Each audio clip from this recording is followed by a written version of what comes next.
You are authorized to fire at will.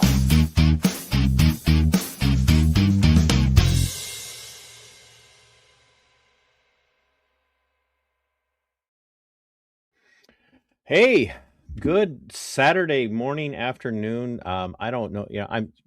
Bear with me here. I'm sharing out my own show, folks, because as a good host, I plan far enough ahead that I've shared this out ahead of time. So I'm just, now I'm just stinking around for no good reason.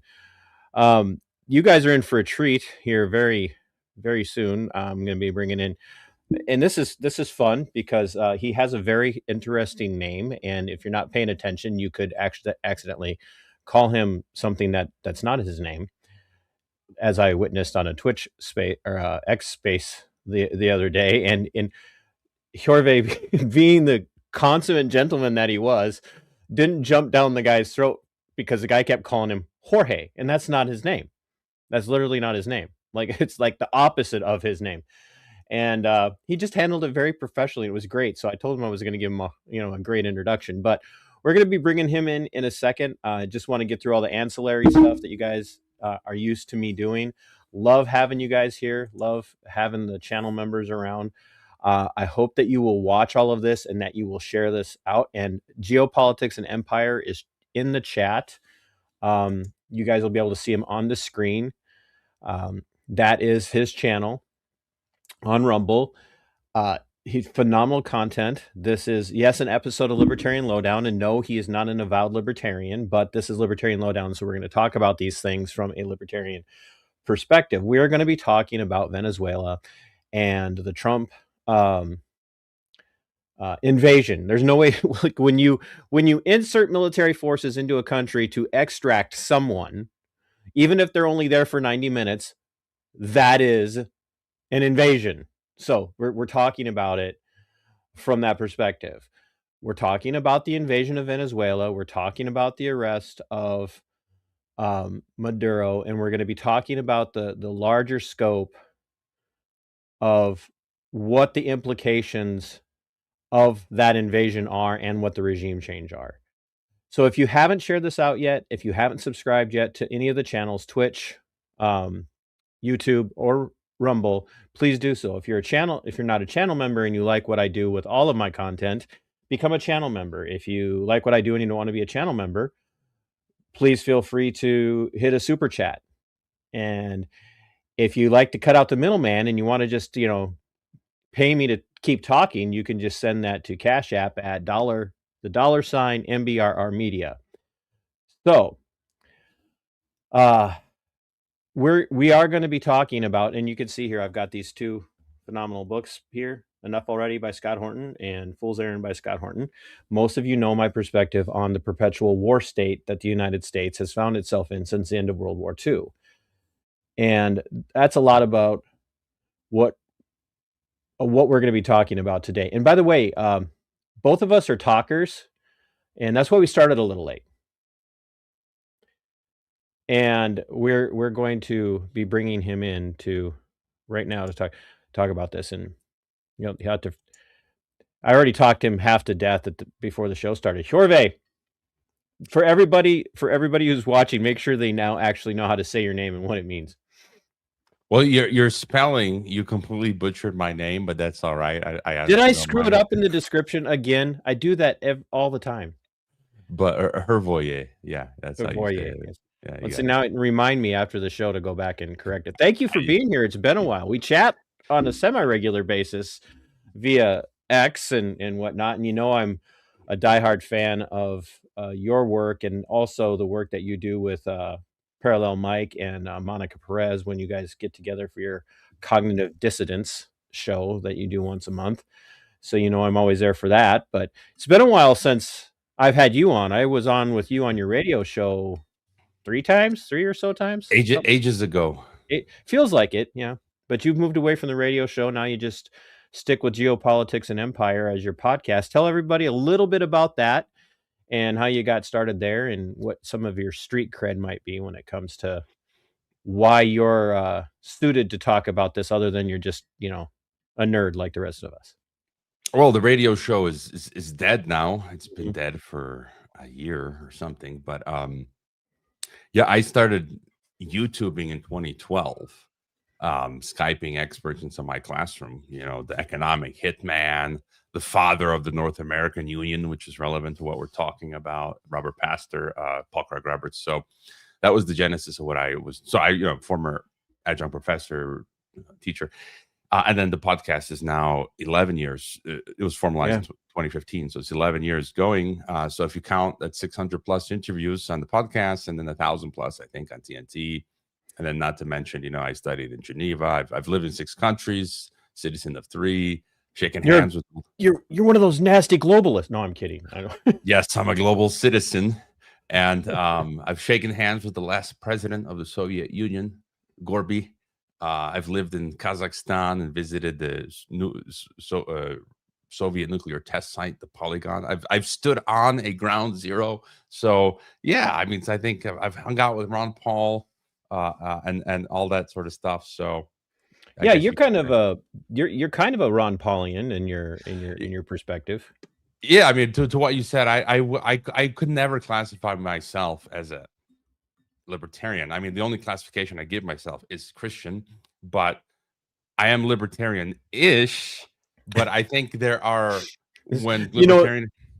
Honestly, that's most people's response. Libertarian-ish.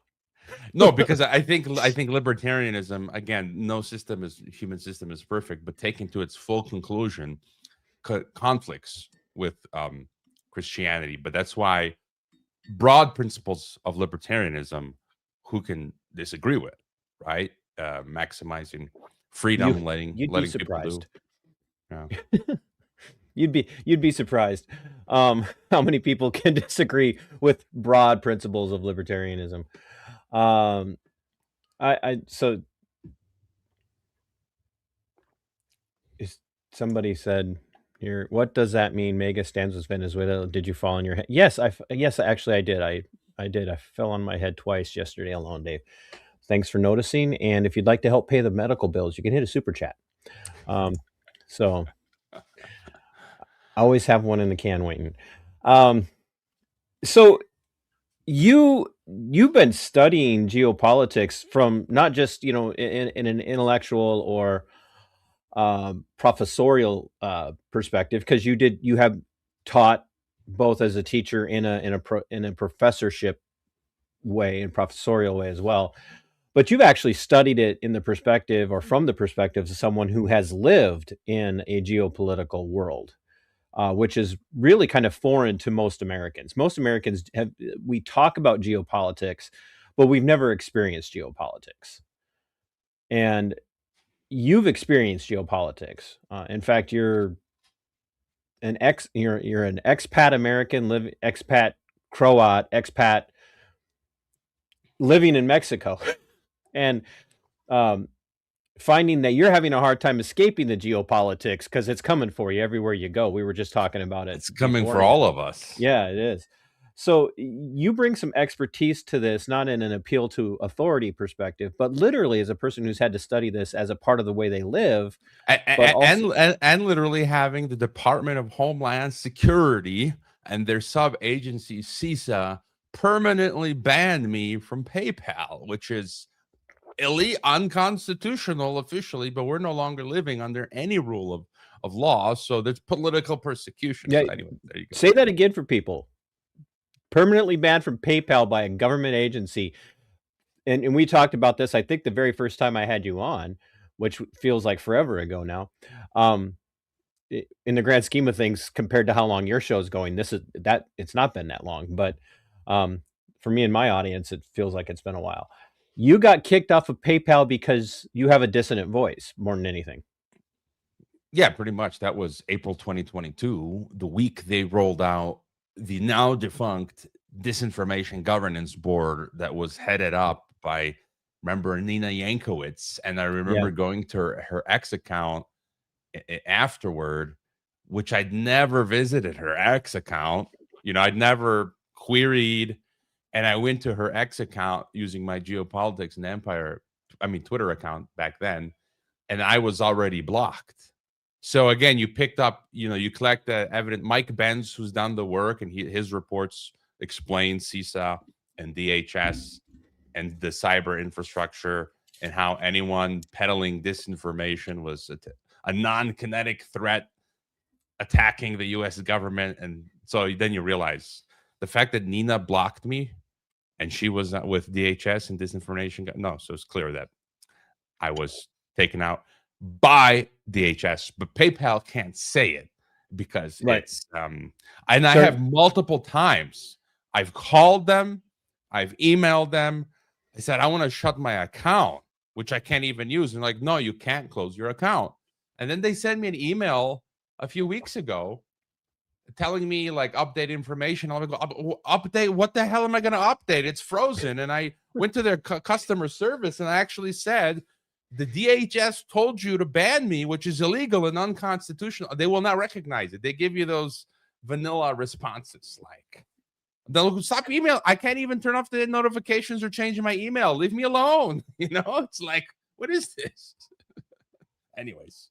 You got me sneezing over here. You're giving me the big government allergies or something. No, but anyway, yeah, this is life, and so it's not just big, platforms that are experiencing this, because I mean, you've got a well-known show in several circles, and you move with some other deep thinkers, but it's not like you've got Tucker Carlson level traction in the sense of, you drop a show and 10 minutes later you've got 10 million views or whatnot. So it's funny how any dissident voice is, no matter who it is, they're going after them. And I thought, well, you know what, who better? And I think I messaged you almost right away last week when it happened. I'm like, so about Venezuela. You were one of the first people that the first person I thought about bringing on, figuring I would have a hard time getting you on as soon as I wanted, which was, I think it's strategic on my part that we got it done today because you were available. And so here we are a week later. Everybody woke to the news, if you're one of those people that sleeps at night, like normal people, I woke up at 4:15 in the morning to start my workout to the news that we had invaded Venezuela overnight, with all this buildup. And you and Monica and Mike had been kind of talking about the potential of this on your guys' monthly show for the last few months. And had been pointing out, look, they're building up this narrative that the Venezuelan invasion is all about fentanyl and drugs. And it's not. It's never been about fentanyl. It's never been about drugs. And the way that the normicon base, and I'm paleo-libertarian, paleo-conservative, anti-interventionist, pro. I'm not an isolationist. I don't believe that the United States should isolate. I just don't think we should be, roaming around the world, like somebody said, looking for monsters to destroy. Somebody somewhere in the history of the United States Republic said that at some point. Not to go about the world looking for monsters to destroy. But you guys had been warning that this was coming and had been making some, been doing some commentary, and you in particular, about what the overarching scope of Trump's conflict with Venezuela really was. And were you shocked that it happened when it did? And what was your initial response when you found out about it? I always say with all this stuff, I'm never, I'm never surprised. So none of this is ever surprising, but it sometimes can be shocking. Like when it actually, the way that it happens, like where they extract Maduro and parade him in New York. But, for the past year, maybe even year plus, I've been saying Cuba looks like it's about to fall for real this time, because I know people going to Cuba doing humanitarian stuff, and they say it's disintegrating completely, like no electricity, food, water. It's disintegrating Cuba. So I'm like, well, that can't continue. Cuba, like you look at the facts, the scientific facts, that cannot continue. It's going to fall. And then guess who's going to pounce on it, right? Washington. And then the other rumblings that we're seeing, this acceleration of the annexation of Canada, all that talk in the past year of Canada, 51st state, Greenland, Panama.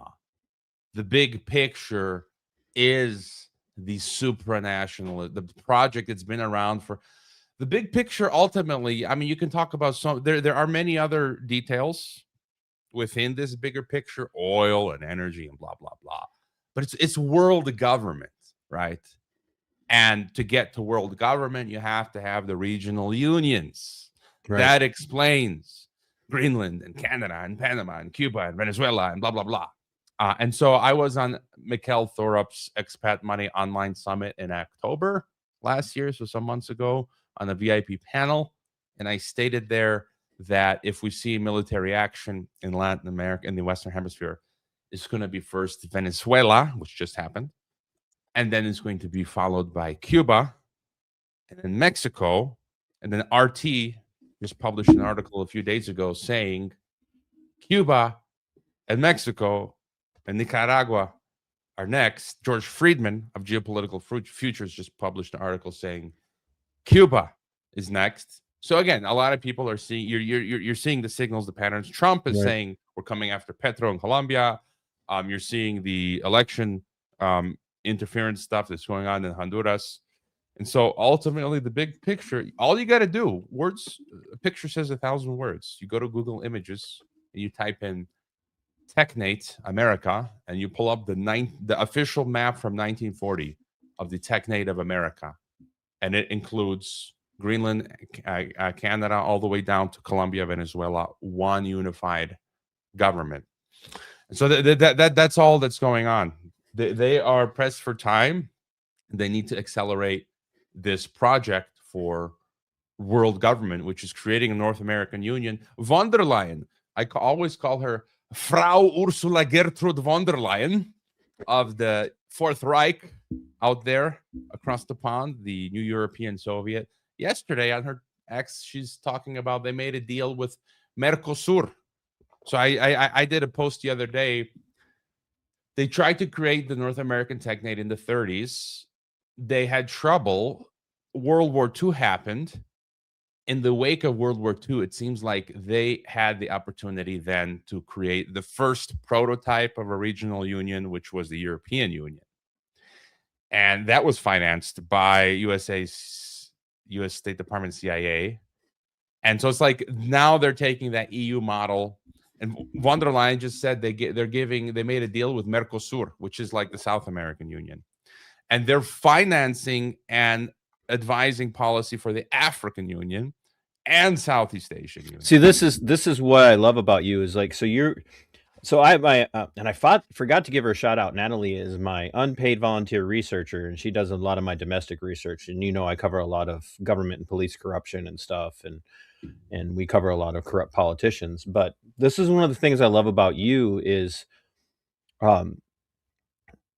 you do on a global geopolitical level what Natalie does for me at the very local level, and you pull, and I don't pay Hrojve for that either. And see, I always get his name wrong, and he's just so gracious about as long as I don't call him Jorge. George. Or you might as well just, as he said earlier, George, just call me Michael. Bob. Just call me George Bob Michael. then. No, let's not call him George Michael. But you pull these threads, and you're not pulling them to unravel a sweater. You're literally pulling these threads to show how they're all connected to the same damn sweater. And so you have the European Union that's influencing a drive towards an North American Union, which is influencing a drive to a South American Union, which is influencing a drive to the African Union. And they're all in here in this. We talk about, how do you want to say it? We talk about living in echo chambers, and all of the globalists that, like, I'm not MAGA the way MAGA is. I'm an American first, American only type, but we all hate globalism. But for some reason, there's something about the dyed-in-the-wool, die-hard MAGA crowd that when you talk about this being a globalist initiative, an invasion of Venezuela, looking at Cuba, looking at Greenland, talking about Nicaragua, talking about Panama, talking about Mexico, and all these things coming up, that's not globalism. What is it?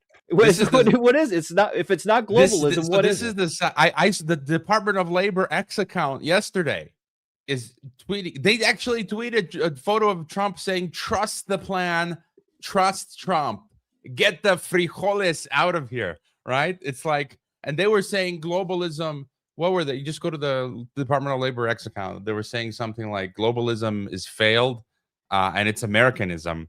And like, I'm done with the MAGA tards. Okay, look, I'm Christian, I'm conservative.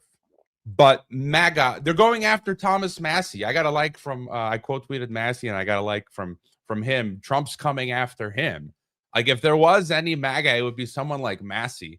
And this is globalism, and it's the biggest psyop. It's the biggest psyop. Exactly. You've been scammed. Wake up to it. Because what you're doing is. And they're lying, because when they say it's Americanism, it's not globalism. Taking Venezuela, so he's advancing what is a supranational project. It's supranational. You're subsuming the nation of the United States into a globalist government. It's a regional government. That is globalism. And they've chosen Trump to advance this because it's better. It's a better psyop than having Biden do it. Well, it's an easier sell under Trump because of all of Trump's rhetoric, especially in the 2024 campaign, about how I'm not going to be, I'm no more wars. I'm going to be the president of peace. I mean, his New Year's Eve like statement to the media was peace on earth. And then on January 3rd, bomb Venezuela and take out Maduro. And I think, and I know that you recognize this. You don't have to like Maduro to be against what happened.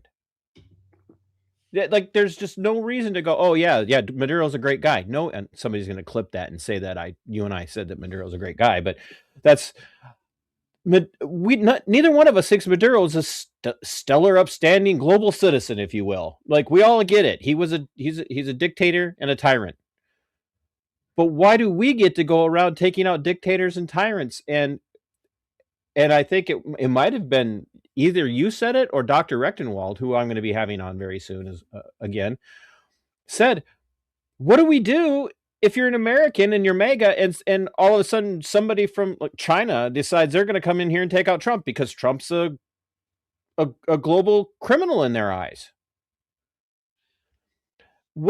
Before we get to the implications of what this policy in the U.S., this expansionism in the U.S.,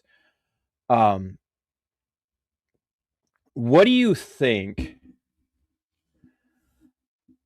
the implications, and we're only a week in, but what do you think the implications are in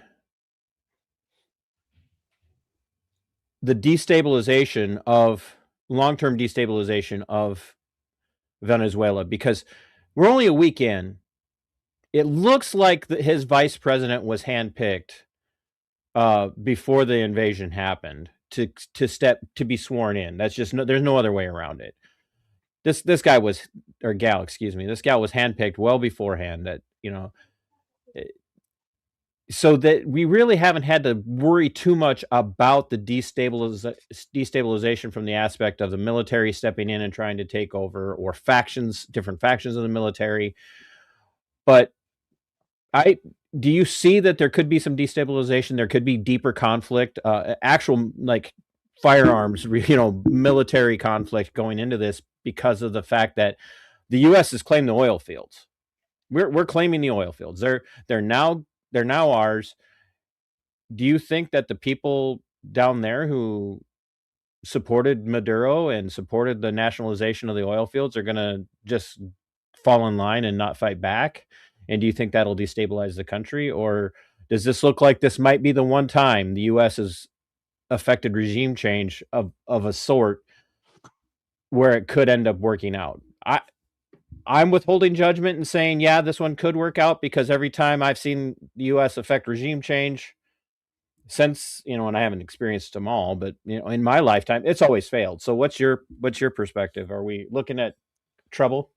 I'm leaning, I guess, towards your assessment. I think it can go either way. I've been a bit behind, and so I also want to get some Venezuelan podcast guests on my podcast in the near future. But we have to look at history. So each case, I think, is different.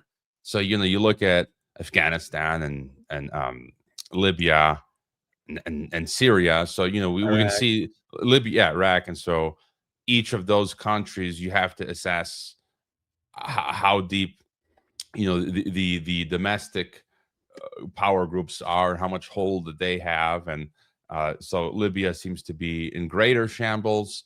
Syria, they've been able to now implement Al Qaeda, ISIS terrorist as president, as a nephew to all of us. Look, we can do anything. You can't stop us. And bring a guy who was personally responsible for of American service members, like hands on, like not just like ran the policy machine that did it, but literally hands on with executing American service members. Like here, No, I think it's is now the president of Syria, and being received in our White House by Trump, calling him a good guy. I mean, this is the one reason, like, I don't want to go back to academia, because I wonder how these retarded academics are trying to square these circles. I mean, they write all these academic papers, like they look at like 9/11 and they analyze. It's like Al Qaeda is this terrorist group, and it's like they look at you when you like you're crazy when you just come out and state the simple facts. And like, okay, now we have this Al Qaeda leader in the White House, and now they're good guys, and it's just like I'm done with you guys. But anyways, just going back to the Venezuela. Comparing it to, because each country is different, each people group is different, each level of power is different. And I just want to give the example of Mexico to compare to Venezuela. So I think what's going to happen, for example, in Mexico, and it's been going on for a long time, they wouldn't take out a shine bomb like a Maduro. So those are different cases. What they would do here, so I've been saying this, and it seems like this is what they're going to do in Mexico. There's already I guess, American forces I'm hearing among us here. They've been confirmed. Yeah, Marine. They're doing reconnaissance with the drones deep into Mexico. I mean, with all the tech, they know where everyone is, with the Pegasus and the Titan software, this and that. So I think what they would probably do is surgical strikes against cartel hideouts in Mexico, and they're already assisting kind of the Mexican government, like pushing them to do stuff. So they're not going to take out a shine bomb. They'll probably hit cartel spots. And I think this has to do with the cash society. So, Mexico is 80% cash. Canada and US are 15-16% cash use. They got to cut that down to implement the digital ID and the digital currencies. So taking care of the cartels to advance the technocracy, and because there are a lot of low level cartel splinter groups that do the extortion and the kidnapping, which the traditional big guys weren't so keen on. And so I think they're going to come in and clean up. I think that's really key, though, that people, the cartels are not they're not spontaneous organic organisms, especially in Mexico. The big cartels in Mexico are all organizationally funded and started by American intel assets, and for the most part, I mean, there are some one-offs. Well, I mean, I'd be careful though stating, because for me it's unclear where it starts and where it begins. So I'd go as far as saying yes, there is de facto U.S. support and cartel interlocking. Yeah, absolutely. How, to what extent, I'd say is unclear. Whether it's full on, hey, we're going to build you, or we're going to support you, or we're going to look the other way, Yeah. No, yeah, I think that's a good correction. I accept that, Professor. No, I mean they are deeply involved. Like when in the late 40s, the Mexico created its first, I forget what it was. I think it was the FBI that assisted Mexico create its first intelligence agency, and I forget the acronym off the bat. But then in like a decade or two later, they had to shut it down because it was running drugs, and they renamed it to CISEN, which is like the Mexican CIA. And I interviewed Mike Rothmiller a few years back, who was an LAPD detective, and he told me he was in Mexico in the 80s and he was talking with some Mexican military security person, and the guy was convinced that Mike was CIA because, like, and he told He Mike, dealt with so much CIA that every American must be a CIA. Right. And he told Mike, and Mike told me on the podcast that he admitted that CIA planes were landing in Mexican runways and flying cocaine into USA. So, Well, to your point. when I was in the military, we used to make a joke because I was at Bragg with the 82nd, and we worked, hand in hand with special forces, Delta, SEALs, Marine Force Recon. That we trained with these guys. That was our job, and we'd be talking to these, especially A-team, Alpha team operators, and they're like, "You can't throw a tamale in Mexico and not hit a CIA operative." It was just like, you're used to hearing you can't throw a rock and not hit a dog, and over here in Mexico, you can't throw a tamale without hitting a CIA operative down there. And they're normally trailed by at least 5 DEA agents. So it is that bad. But yeah, and you mentioned Delta Force. Yeah. Well, and what I was pulling at was everybody has this kind of this false idea that El Chapo was out there personally, like, extorting politicians and local police, and that wasn't his bag. That's like, but they farmed that out to the smaller gangs. But there is definitely, that is going on all over the place, the extortion and the killing. Absolutely. So those are real, Mexican cartel people who, some percentage of them have nothing to do with US, and they're just nuts and shaking everything down. But you mentioned Delta Force, and immediately I started quote tweeting memes with this Venezuela stuff. I watched this stuff as a kid, and you realize it was clearly propaganda. I love the 80s films of Steven Seagal and Schwarzenegger and Chuck Norris and Van Damme and on and on. But Delta Force 1 was Middle East context that was programming for what was coming. Delta Force 2 sent Chuck Norris to Latin America against drug cartels and taking out a Maduro, let's say, like figure. And it's like this. And then they had that show, that Jack Ryan, Tom Clancy garbage show. I don't watch any of these TV shows, but it's a clip from years ago where they were talking about Venezuela. And so anyways, back to Venezuela. Wait. You do watch at least one garbage TV show. Wasn't it you telling Monica and everybody to watch Silo? Oh, yeah. So, I watch them to understand, because they're telegraphing where they're taking predictive programming. Right. So it's like, as of late, I've been watching the dystopia sci-fi stuff. So, you look in the 2010s, it was Contagion, Utopia. I just watched the Maze Runner trilogy, which were written 2009 and filmed released 2014, 15, and 18. It's all of them. Some of them specifically mentioned coronavirus and social distancing and normalizing forced injections and lockdowns in 15-minute cities. It's like that was programmed. And now I'm watching Pluribus, which is about like a virus that brings everyone into a collective Borg. It's an atrocious film. It's absolutely, TV show. It's horrible. It's boring. But no, it's like I'm actually, I never do this. I'm fast forwarding through. It's so horribly made, but it's that bad. Yeah, you suffer on our part. You're kind of like you're like a geopolitical Christ figure. but getting back to Venezuela, I think, as you say, I think it's possible that it could bust out into like a guerrilla war with locals. That's possible, but I'm leaning more towards the deals being hashed out because I think people, as time goes by, I feel like people just get lazier, and they're too lazy to pick up arms, and they just want.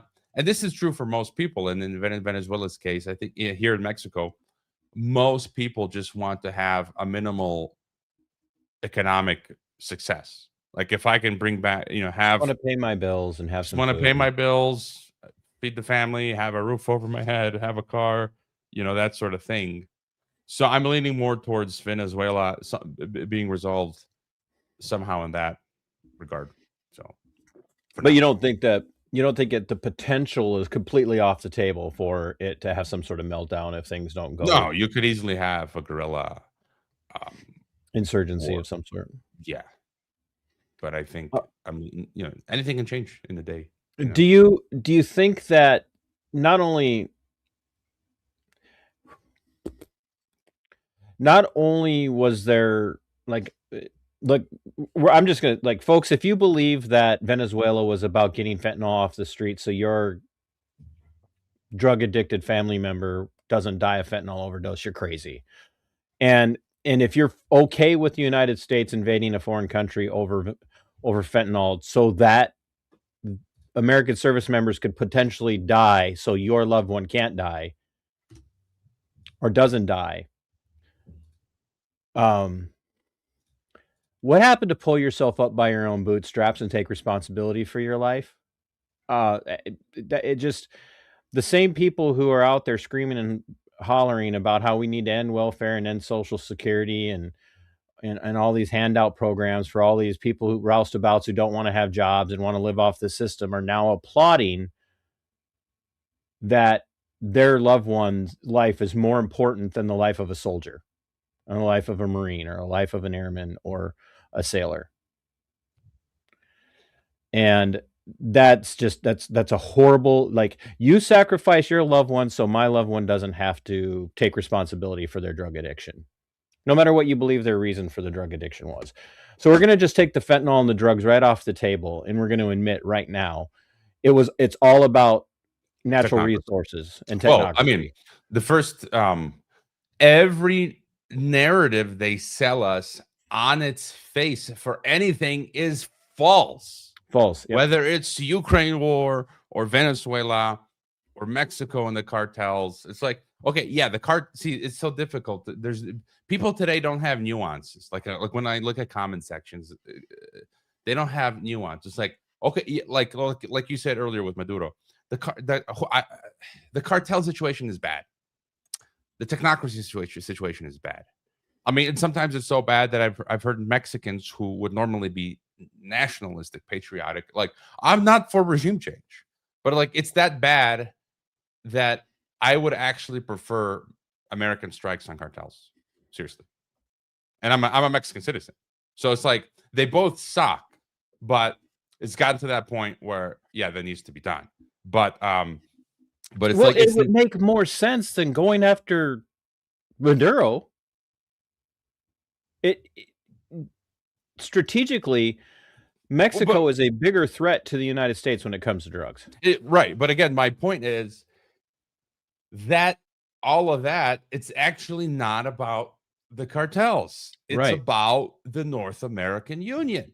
It's like you're doing a garden or build, you're preparing the ground, you're breaking in the dirt, the ground for cultivating, planting, whatever you're going to plant. They can't integrate Canada, USA, and Mexico without dealing with that issue first.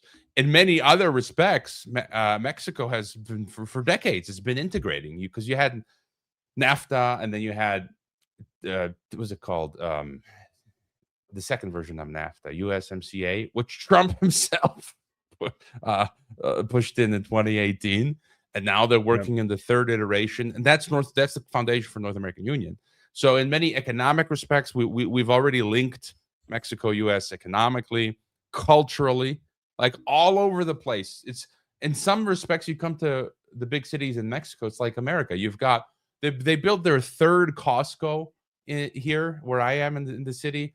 Everywhere you go, you've got 3 Costcos in your city. There's 3 Costcos. They just built. How big is your city? Oh, it's like 5-6 million or something. But but it's like everywhere. It's auto zones, Starbucks, Walmarts, KFCs, McDonald's, Burger Kings. It's like little America. Amazon ships everywhere here.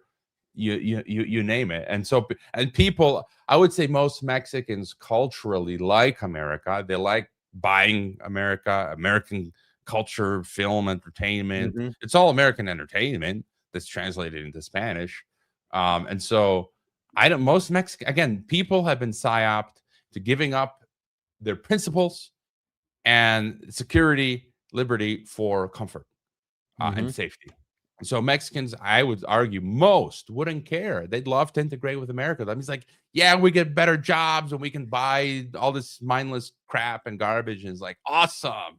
You know, they would love it, you know? So.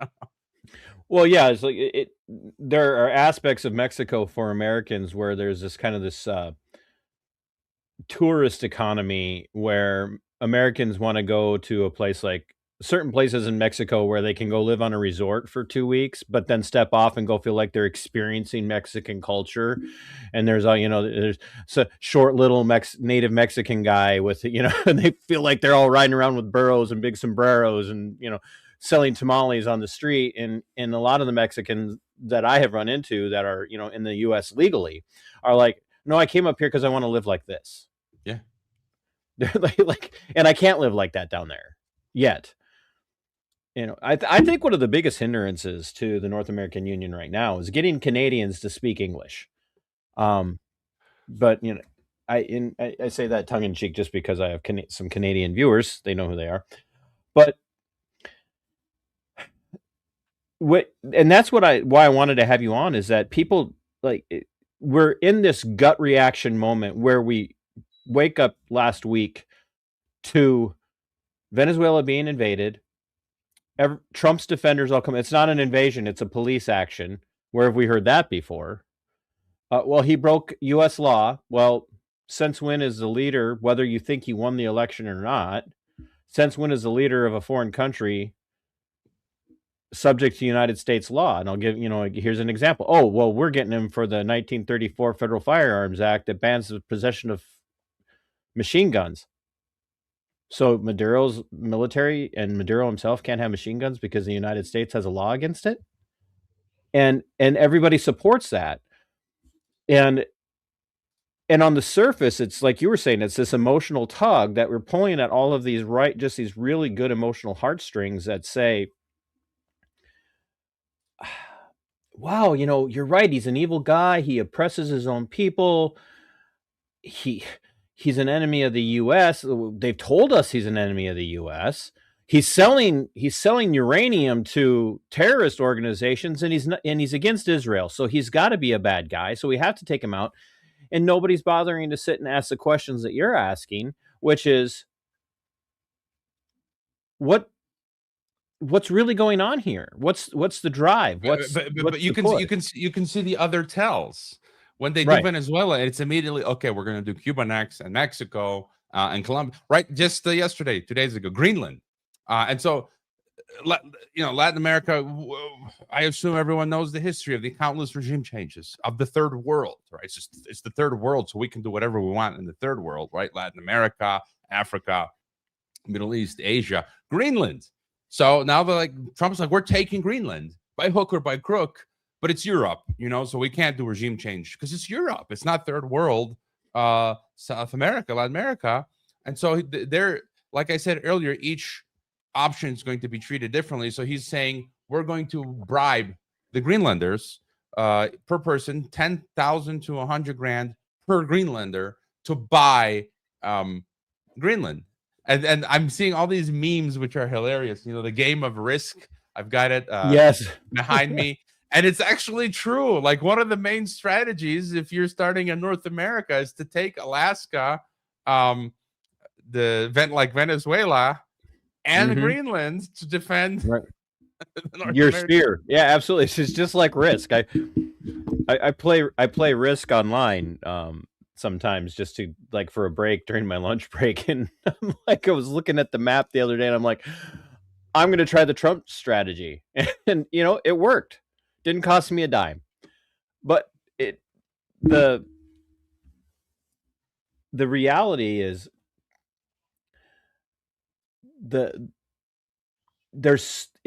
you are, by supporting what, I don't care, so somebody asked earlier, so why did Biden put a bounty out on Maduro? Because he's in on it. Every single member of the regime is in on it. Like, they're all in on it. Like, it's one big club. It's a giant club, and you ain't in it. And Generation X and 7V said that earlier. You're not, it's a one big club, and you're not in on it. And the absolute truth of this is that none of this is being done for the betterment of the United States. It's No, not. but It's all. Go ahead. I mean, ultimately, again, even in the near term, people say this is going to benefit. Now, I said this. I was, I don't know, interviewed recently or on with Monica show and cognitive dissonance. This is not going to benefit. They tell us, okay, we're going to get oil and energy, lithium, minerals, whatever, from Venezuela and all these other countries. That's not going to help you, the average American. Okay, we're entering techno-feudalism, neo-feudalism. What was feudalism? There was no middle class. It was you, the serf, the plebe, the poor, and the wealthy landowners. Yanis Varoufakis, whatever, he's a leftist, but his assessment, I was listening to his speeches. It's so good. He talks about this. He's got a book called Techno-Feudalism. The feudalism of today is the cloud capital. So it used to be the land feudal lords. Now it's the cloud feudal lords. Bezos and Musk and PayPal mafia. They own the digital farm that we're all working on right now as we speak. StreamYard, YouTube, Facebook, Substack, you name it, X. Every time we use Instagram or Facebook, this is what Varoufakis was saying, we don't really get anything for ourselves. Any activity we do, we're generating money for the cloud capital lords. So, and they control everything, and we get like a cent. I get a little Right. drop maybe, and they're just getting wealthier and wealthier, and it's becoming. And this is going to happen with the resources. Trump tells us this, that money that's going to go from Venezuela to the U.S. is going to go to them, the oligarchy, the Kushners, the Sachs, the Musks, not for you, the average American. So all that's going to do is actually widen the gap. In the near term, you might see some benefits, the tax breaks, this or that. But over the long term, you're just going to have this increasing neo-techno-feudalism. And then as this technate comes together, they're installing the social credit system in the United States. And then when that kicks in, you're living, I just read Palantir and was it like Palantir is coming together with Flock? You've seen the Flock stuff, the license. And Amazon I've got a guest I have on regularly for Libertarian Lowdown that's right here in Minnesota, and we've talked about Flock cameras and some of this other stuff. And that's all linking up. So Flock and Palantir, and then Amazon and the rings. So you got the people's homes covered, and then that's linking to the license plate readers, and then that's linking to like soon the street lights that have surveillance in them, and then the drones and the AI and the biometrics, and then this and the phones, and sooner you're living in a social credit system, and that's the long term.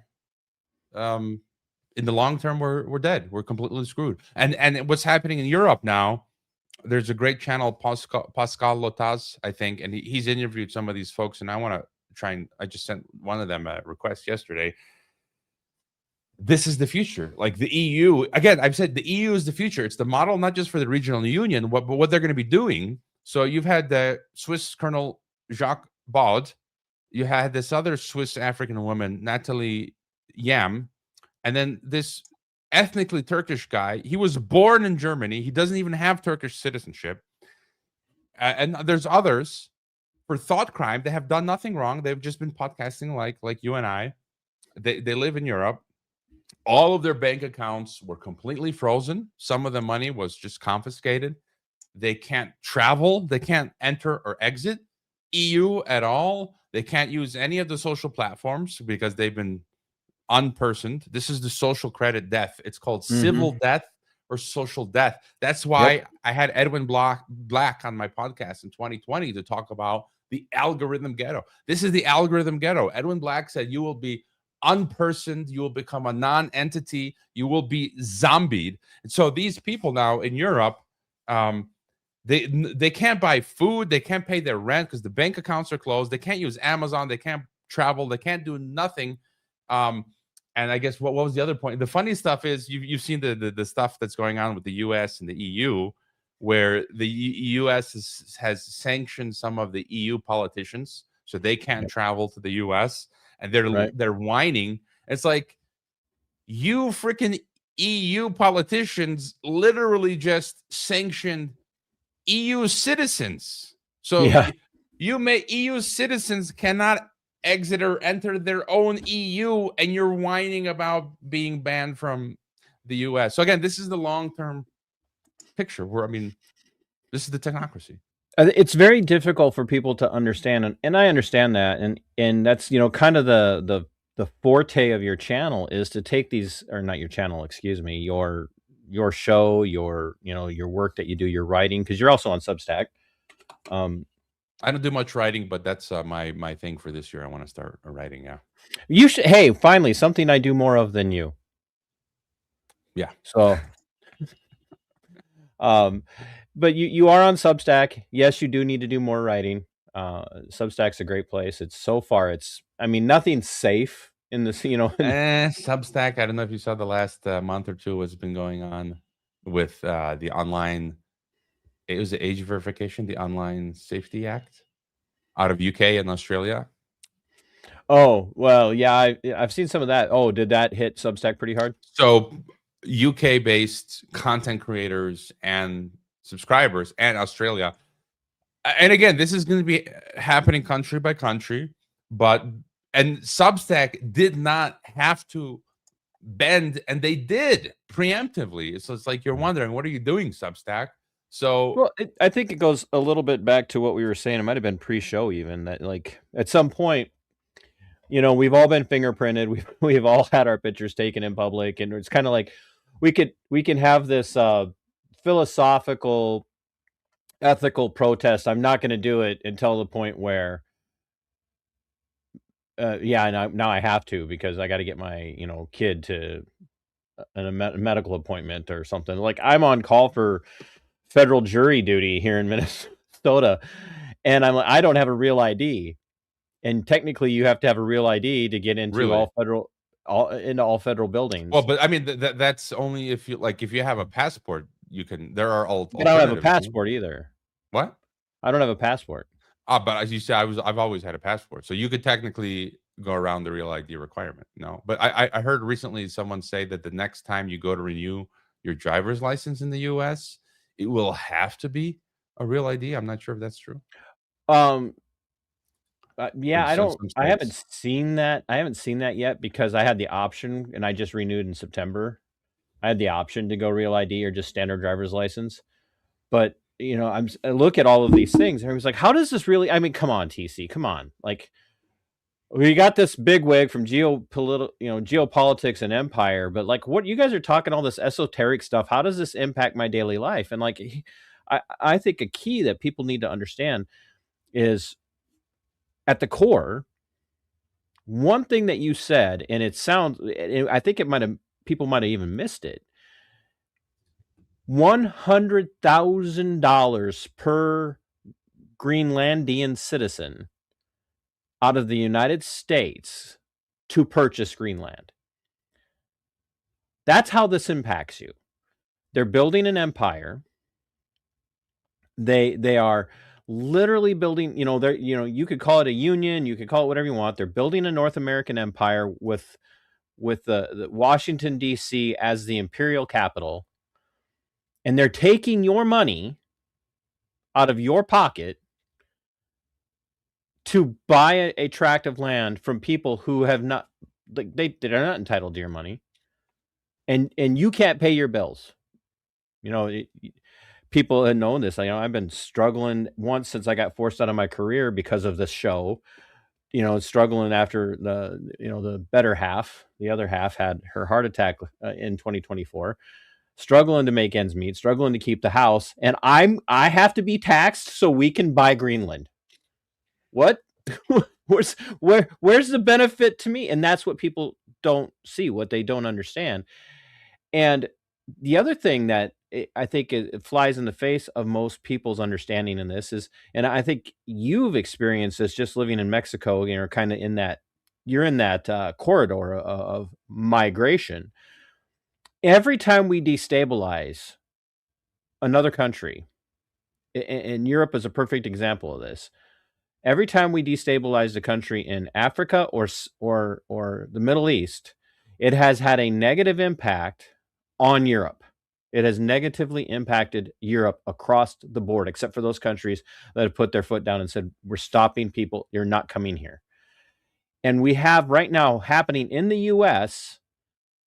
promises that we're going to deport all of the illegals. We're going to hunt all the criminal illegals down first, and we're going to get rid of them. And then after we get rid of them, then we're going to go after all the others. What do you think happens when we destabilize all these other countries? Do you think that somehow these other countries that we've destabilized in the Middle East and Africa are one-offs? That's not going to happen in the Middle East?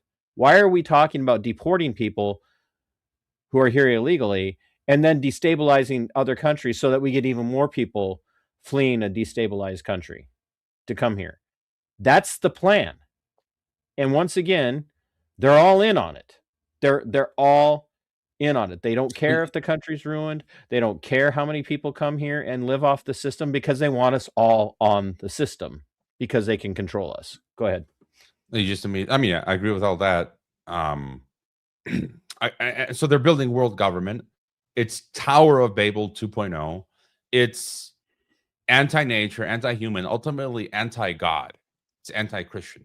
It's Satan's project. And so that's why they're flooding. Again, Europe is the model. In the early, you can find this on Google Images. One of the official posters of the EU in the early 1990s was an actual image of the Tower of Babel.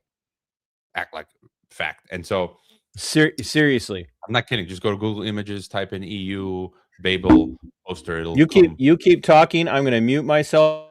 And so just to add, so maybe so again, if we use that as the model, the flooding of Europe, probably the same flooding of North America, to mix up again. You're getting rid of tribes and ethnic groups to create this new man, this new satanic man, transhumanist.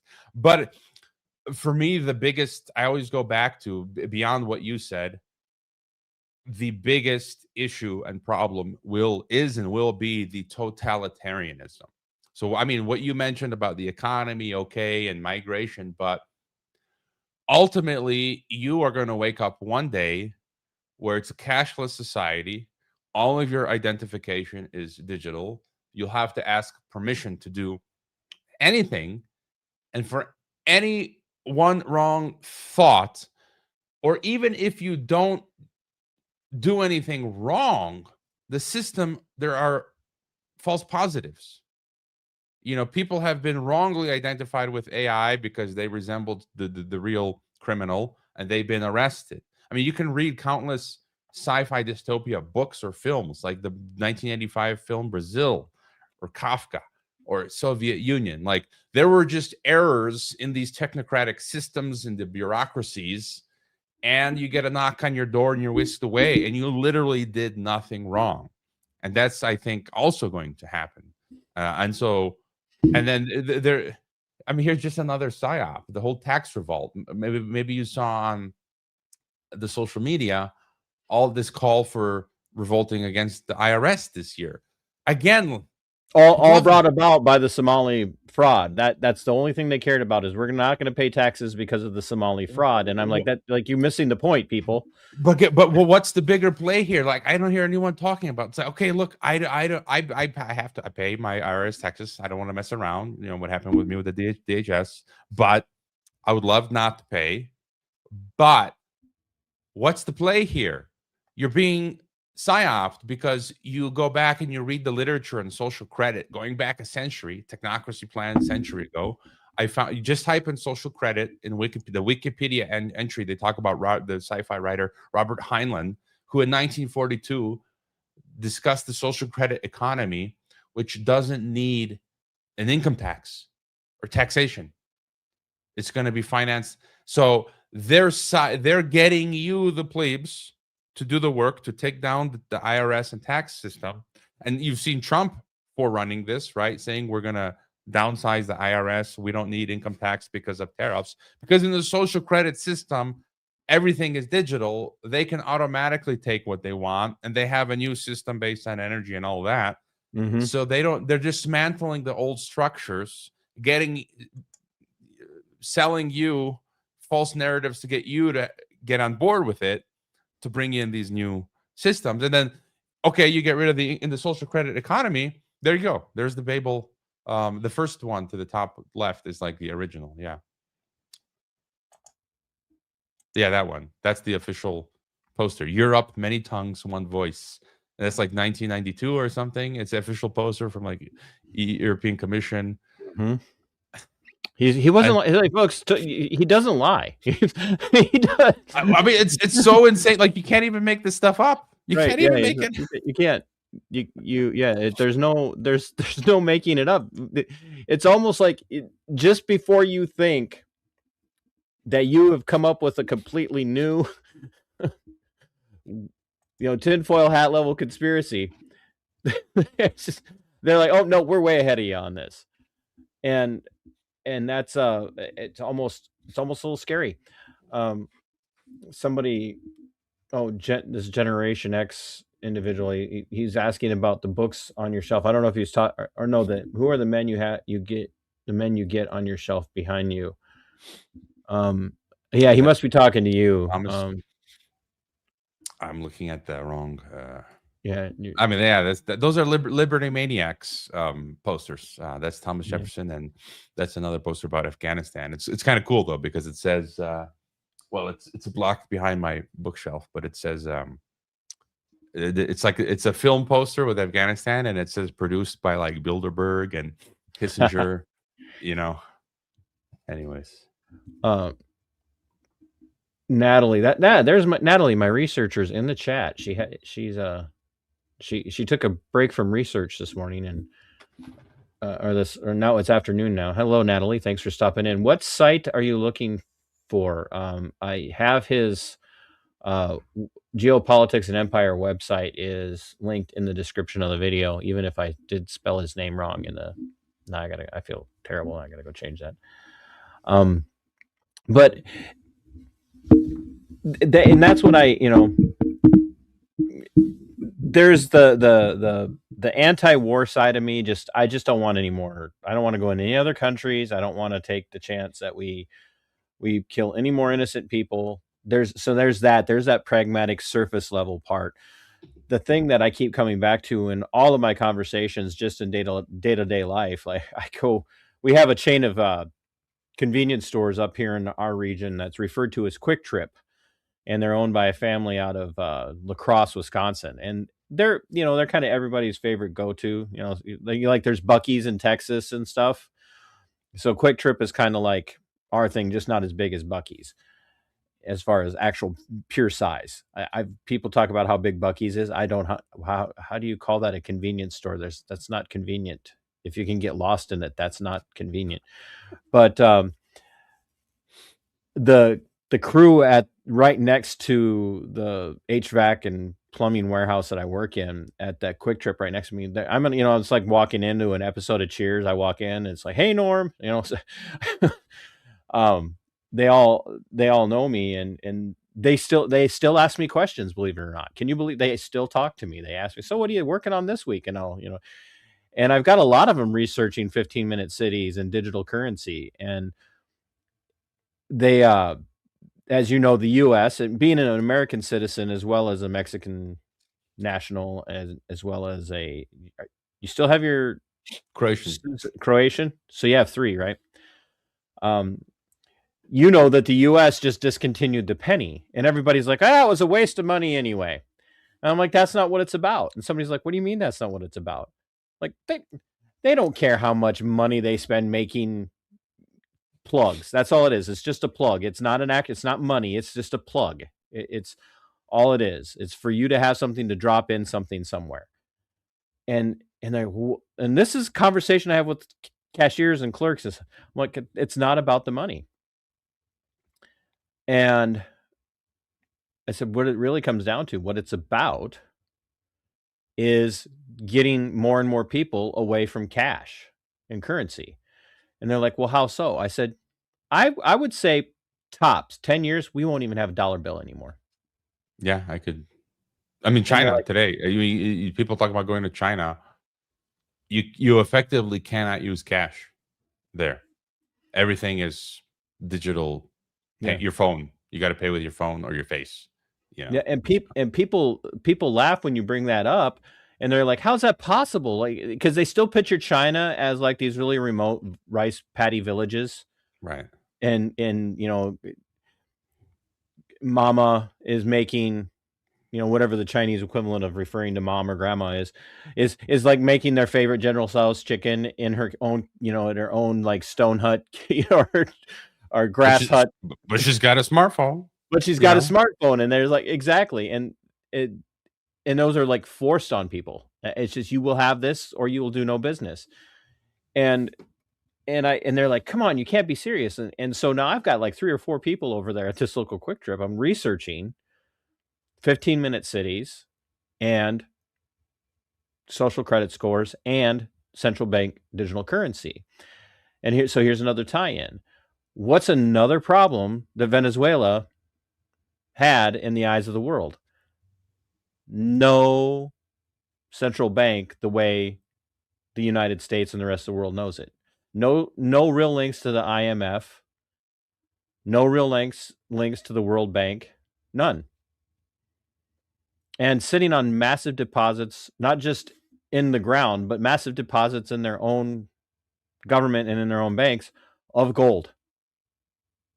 They also said they might have had a lot of Bitcoin, maybe up to like 60 billion in Bitcoin. And then America needs countries, the Borg needs, what do you call it, to take over with the stablecoin stuff. So like with Argentina, so they want more countries to start to dollarize the planet more with the digital dollar, the stable coin. So they need more people to be using it. And so Venezuela would be an entire populace that could start using the stable coins, which would generate more demand for the dying. So dollar. for the laity, there's a churchy word for you. For the laity, stable coin is digital, correct? Yeah. I mean, I'm not an expert here, but my simplest way of understanding this is you had after World War II, right, the Bretton Woods system that was created. And again, people call it Americanism. I'm like, no, I feel like it's globalism, because when you created the United Nations world government, the IMF, the World Bank, like the World Bank system for the one world government, and the WTO and all of that. And not to be confused with the WTF, which all of that, yeah, for me, all of that is WTF. Yeah, exactly. I knew you'd get it. But then they proposed the Bancor, the one world currency, right? And the dollar effectively became a one world currency. It was like the first version of one world currency, and then it was backed by gold. We all know the story. 1971, Nixon took away gold, and then you have like Bretton Woods 2.0, which is the petrodollar, and that has run its course. And now it's like they're trying to extend the pyramid scheme for a third time, the Bretton Woods 3.0, which would be backed by digital and energy. So a dollar backed by Bitcoin, and they've created this pyramid scheme system where it's like they created Bitcoin, and then they've created Tether, which is like in charge of the stable coins. And so the stable coins are like, and then backed by Bitcoin. And then I think there's a recycling that goes on where that creates demand for US treasuries. And that's their way of keeping the thing going effectively. Absolutely. Yeah. So the push towards so the US was going to launch, we were going to have CBDC, central bank digital currency, like 2 years ago. They were like, oh, it's rolling out. And they keep getting pushback from people because people are starting to, and I know you take a cautious approach to how you talk about Christian doctrine as it comes to eschatology and end times prophecy. I know you're cautious about that because people have been throwing, spitballs on, against the wall for years trying to figure out when it's coming. I mean, as we speak, I got one of my listeners send me another email, and like I have a few listeners. Some of them I think are paid subs and they're Christians. What I don't like is I think, of course, there are things that are de facto true, but when it comes to prophecy, I think there's nobody on planet Earth who knows exactly 100% how it's all going to unfold. Right. Like we have this guy, and as time goes on, it will become clear. Okay, yeah, this was that. We got it, and nobody knows. To have that Right. arrogance, that hubris, Christianity Well, is I about don't. humility, and I have people who Right. say, "You're wrong, Hrojve. This is exactly the way Daniel and Revelations is going to unfold. Like this, you're wrong. I know it." And it's like, no, sorry. Right. And that's what I was saying is like when people hear you like on my show and your show and my show aren't specifically about Christianity, but we both come, and we share much in the way of Christian philosophy being reformed more than anything else. With even differences within the reform community about what end times prophecy is. So when people hear you talk about one world government, the lens that you're speaking through, the filter that you're speaking through there is not just this, oh, it's one world government, it's Antichrist.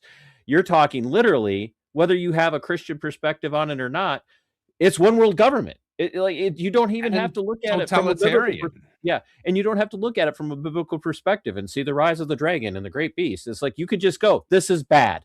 This is bad. Take EU, take Soviet Union, take the Third Reich, take the Fourth Reich, EU, writ large, globally. Yes. Nowhere to escape to.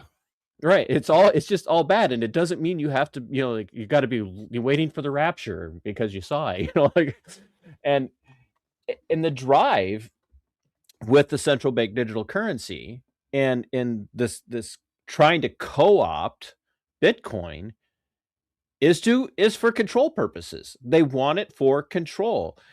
And if they can't get control of the cryptocurrencies, Ethereum and Bitcoin and all those others that are out there, folks, they'll just turn it off. They'll just turn it off. If they can't get, they want control. They'll just put up alternatives. So like they couldn't do CBDCs, and they're just doing private bank digital currencies. I just compare it like at the end of the day, it doesn't matter. The East gets 1984, we get Brave New World. Both end in the same totalitarian system. It's just a little more obvious. In the East will be a boot on your face. I think over time that won't even be the case. As Edwin Black explained it to me 6 years ago, they won't even have to send troops, thugs to your door. They're just going to press a button from some back room. Your digital ID, your bank, like I just mentioned, it's already happening. It's partially already happened to me, like with PayPal stuff. They just press a button. Your bank accounts are frozen. Everything is digital. Your digital licenses. Why are they moving to EVs? Everything is digital, and you can't buy food. Your neighbor's not going to help you because they will be shut off. So there's really no point in them helping you, because now you're going to have two starving people. So they're going to be like, sorry. And you'll be like, yeah, that makes logical sense. Don't help me, because then for no reason, you'll be starving to death. And then I'll be here in my house. Just, what is it? You can live, what did they say? 3 weeks on just water, or no, 3 days without water, you die, something like that. Yeah. And then, 3 weeks without food or something. You probably go longer, but I'll just, a couple months. Well, if you're built like Randy Fine from Florida, you could probably go a lot longer in 3 weeks without food. But yeah, that's a little bit of it. That's a joke of the expense of a fat guy. That's the idea, though. In this system, they won't, in the Brave New World system, they won't have to. They just shut you off, and and you cease to exist. You just cease to exist. That's what it is. It's we're seeing some aspects of that play out here in Minnesota, and I don't want to talk about the episode from Wednesday. That's not when I'm bringing this up. But after the episode on Wednesday in Minneapolis, I saw a lot of people on different community pages on Facebook going, hey, neighbors, if you're afraid and you need groceries or you need food, they're posting this publicly, folks. This is how dense people are. If you're afraid of ICE and you need food or groceries, message me and I'll bring you food. Well, what do you think ICE is going to do? They're going to follow you to the house of the person that you're trying to help. And that's a tangible physical reality in that now they're going to arrest the person you're trying to deliver food to, and they're going to arrest you for harboring a fugitive or a criminal. That's exactly what we're looking at as we look into 15-minute cities and the globalization of currency and this push from the Trump administration right now to take land all over the hemisphere and claim it's Monroe Doctrine. No, it's not. It's North American Union Doctrine. It's a part of the plan, and we're going to lie to the American people about why we're doing it. And no offense to anybody in the audience, if you're watching and you made it this far, or you're probably not the person who's going to fall for it easily. And Natalie's in the chat, and she's, like I said, she's my researcher and she does great work, but she and I have these conversations very frequently about, well, when are the boots on the ground coming? And I'm just real reticent. Like, I'm with you. I don't know that here in the US, I don't know that we need them.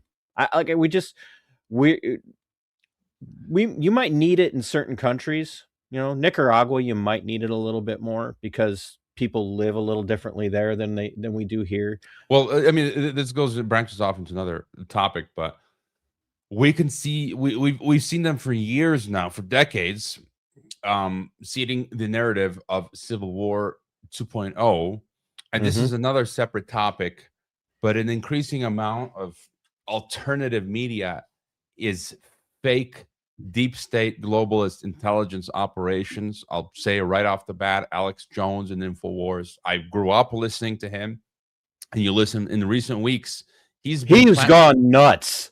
I mean, he's been platforming Open. They just admitted Patrick Byrne was there, and he's like, "Oh, I'm CIA," and they were both saying, "Let's regime change Venezuela and install technocracy, digital governance, and blockchain and biometric ID accounts." That's like literally Alex Jones, and he's promoting North American Union, and he's like promoting transhumanist Elon Musk, and it's like, and he's occult stuff, and it's kind of like, you are openly now admitting you're deep state globalist. You've been playing this game for decades now. You did a complete 180. But then you look at the other pattern. Most of the big figures in alt media, I do not listen to them. I'll just see what they're talking. Again, Alex Jones's parents, military intelligence, CIA. Andrew Tate's dad, CIA. Tucker Carlson's dad, CIA, whatever. Andrew Tate just came out and said, yes, we should take Venezuela and take everything. And again, so you see these patterns. Alex Jones flipping and going pro-globalist, pro-technocracy. Andrew Tate. And then you look at like Bannon. So specifically, Steve Bannon and Tucker Carlson and Alex Jones have been promoting this Civil War 2.0 narrative. Yep. And my feeling is that, as you said, Americans from left and right, like I said earlier, in most other countries, people just want Netflix and chill. They've been lobotomized. They're physically lazy. They just want their digital cocaine and fast food. Here in Mexico, like my neighbors, not all of them, but there's some neighbors who can't even make their own breakfast. They order Uber Eats for breakfast, And so I just want people to understand what you just said, because this is going to blow American minds. You got a Mexican national who's also an American national, who's also a Croat national. So you've got a guy who knows what America's like, who's lived in two countries that Americans romanticize. People romanticize what Croatian life is like and what Mexican life is like. And he just told you that this fairy tale romanticized vision of a little mamacita getting up every morning and making breakfast for Papa and the Bambinos. And, it's not true. Well, the thing is, that does exist in different parts of Mexico. So that still exists. But it does here in the U.S. too. It's just people look at it through the lens of, oh, isn't that quaint Mexican cultural life, and isn't that quaint, Eastern European life? But you have different classes, But when you get to like the the Mexican class of middle class, a lot of them are liberal minded, liberal globalist, technocrat minded. You're meaning liberal in the sense of leftism, kind of a progressive. Well, today I don't even use leftism. To me, liberalism is globalism. So it's this It's the values of the left, you know, Yeah. pro abortion, pro vaccine, pro big government. Yeah. Just insane. I And just asked that to clarify because a lot of times here on my channel, when I'm having a conversation about classical liberalism, you know, or libertarianism, people are like, "Well, Right. you're a liberal," and I'm like, "Oh, no, I'm not. You're not paying attention to what I'm saying." So I just didn't want people to hear they're libertarians. I'm like, no, that's not what he's saying. So No, they're not libertarian. they're liberal globalist totalitarians. But I forgot my point now about talking about what we About were talking breakfast, about. they Oh, in but even Uber before Eats that, and what were we talking about? no, you were. This is what happens when we talk. No, you were making the The bigger point that picture of the bigger picture that globalism. even in Mexico, that's the thought where you were coming from is like even in Mexico, you've got neighbors that can't make their own breakfast and they have to do No, Uber but Eats. before that, was a bigger point. I already forgot. Oh my goodness. That's my fault. Anyways, I rabbit trailed you. yeah. It's fun to do. And like I said, it's even easier to do when I have Monica on. So, is it? Do you think? Because we were talking about Civil War and Oh, okay. Now I think you mentioned Civil War. I got him. I got him back on trail. Got it. We get back. Got So the bloodhound back on it. yeah, well, there we go. So they're trying to manufacture a second Civil War, the elites, and I think most Americans, left or right, I think you could just the lay of the land. Most people are not up for it. Most are not up for it. No one wants to do it. So they're manufacturing the Butler event, the Charlie Kirk event, this stuff in whatever Minnesota. Right. So they're trying to radicalize the populace left and right to get this show on the road. So they need these events, which are in themselves radical false flag state terror events. And then that in turn trying to radicalize the populace to get them angry, to get them out on the street doing crazy stuff. These movies, we saw a Civil War movie, then there was this recent one with Leo DiCaprio and Benicio del Toro. So you can see that's where they want us to go. So I'm not sure if maybe they're trying to get the whole technate done as peacefully as possible, but maybe that is taking too slow. So then they're like, okay, we need to go plan B, which is Civil War 2.0, because how was the EU born? They needed a world war, a continent-wide war to demolish Europe, the old structures, to build the new technocratic version. So I'm just saying maybe that is also in the cards for North America to balkanize the US. And so if they can't accelerate fast enough peaceably as they are now, they might activate, Civil War 2.0. And if it's not going fast enough within the US, they might add the cartel, step 3. Okay, let's attack the cartel beehive. And then that's going to start crossing the border. So now you've got a bigger fire going. And then just my point, you see, I do not trust these Bannons. And okay, yeah, I watch Tucker interviews, some of them, but they're promoting these ideas among the alt community. So well, here's something that I'm gonna pull this thread, and I want you to bear with me because I think this is a very geopolitical perspective. So let's build off the springboard of invading Venezuela, destabilizing it by seizing Maduro, bringing him out, reinstalling his vice president, taking control of the country, taking control of the oil fields. Because, and let's just take them at their word, all of our enemies want the oil in Venezuela. Our enemies wanted that oil. Okay, fine. So your goal is to what? Embargo oil to our enemies. You want to embargo oil to our enemies. Okay. When's the last time we did a major oil embargo on a non-combatant enemy that it worked out for us in the long run? A major oil embargo. World War II, Japan. Right, but even just on that point, I was reading some stuff. I mean, there are so many which ways that these things can go, but I was reading something that the U.S. said they would be in charge of the oil and its oil sales, and if they by the way, that money's all going to offshore accounts too. Right, and so, but if they keep the oil price low, like the $50 or $60, Russia, and then they were talking about reselling that to Russia and China. So the opposite of embargo, like again, it can go different ways. and Right. still, I'm they just can still saying make use of it. right. But If that's what they believe, if that's the line they're trying to sell people, is that our enemies were getting the oil from Venezuela, then I'm not disputing what you're saying. That's what I'm trying to get people to understand. Like, if you really think that's the move, is that we're cutting our enemies off from oil, then you're asking for another world war. That's what you're asking for, because that was Japan's argument for attacking Pearl Harbor. But I've seen, up until now, I've seen nothing but weakness from the quote BRICS countries, and it was Vladimir for sure. Yeah. 20 years ago, Vladimir Putin was the guy who said the weak are beaten, and they continue to get beaten. That's not to say in some big boss showdown that Russia would be ultimately defeated, because they've survived the last 2 rounds.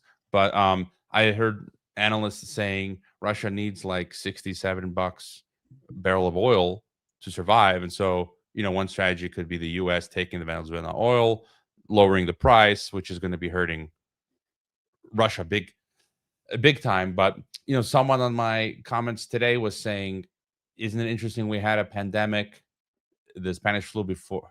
What were the years of Spanish flu? Was it gotta look it up real quick. Right after the end of World War I. Yeah, so that comment didn't make sense. So yeah, it was 1918. So that happened after the World War I. But right at the end of World War I. But to your point, soldiers brought it back. That's why it was called the Spanish flu. The American soldiers returning to the Spanish theater. They say it could have been out of Fort Detrick or whatever, thanks to the Rockefeller vaccines. But no, I think right, yeah. we could eventually, though, even with all of this going on.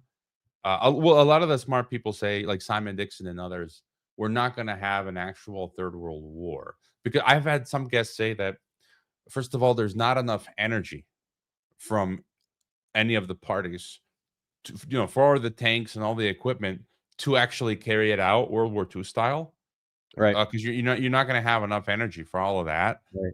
Which is interesting. And number two, we're getting to the Orwell block stages of Oceania, Eurasia, and East Asia. So, but you could at some later point have a war, because in that phase of consolidation, my argument is there is no multipolarity, there is no BRICS, they're all globalist, it's all unipolar. It's 3 mafia Mexican cartels, and they're just fighting for the seats at the table. And I mock these multipolaristas. Like, we see all these people promoting all these alt media accounts that have grown insanely, talking about BRICS and multipolarity. I'm like, I've been saying from the beginning, that is world government 2.0. And I've said, like, I believe I've said in the past year, the whole multipolarity is the recalibration and rebranding of world government. And literally, like, I monitor these things. Last week, Chinese newspapers said BRICS or multipolarity is the recalibration of global governance. And I'm like, you see, it's not a fight against the Western globalist empire. It's the second phase, because they're all technocratic. Brazil and Russia and India and China and South Africa, they're implementing the digital control stuff. And all multipolarity is doing is taking the undeveloped third world, bringing it up to speed. So you're having an Eastern globalist system to match the Western globalist system. And you've just consolidated the regions. And now you've got the foundation for a world federation, which is the totalitarian world state. So I want to pull a thread connecting your analogy between Orwell, and I wish Monica was here. She'd just watching, because she'd get a kick out of this. Here we go. You ready? So you brought up Orwell, and you brought up Brave New World by Huxley a few times. And you have made the comparison that North America is, especially the US, is more of that Brave New World perspective, whereas Europe is, especially even Eastern and Western Europe, are far more in the camp of the perspective that Orwell brought, especially Eastern Europe and those parts. But do you remember, and I'm sure you do, and if you don't, I'll subtly remind you, do you remember the drug the name of the drug that Huxley's Soma, right? Mm-hmm. You know what U.S. pharmaceutical companies released here not too many years ago? Soma, what? Soma, And what kind of drug is it, though? a muscle relaxant. But that doesn't like get you high, does it? Oh yeah, it is. I mean, but do you think how widespread Here it is. would it used to be? Soma is a muscle relaxer that blocks pain sensations between the nerves and the brain. Soma is used together with rest and physical therapy to treat skeletal muscle conditions such as pain or injury. You should not take Soma if you have porphyria.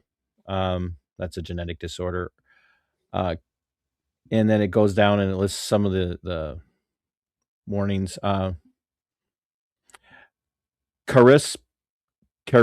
Prodol can cause side effects that may impair your thinking or reactions.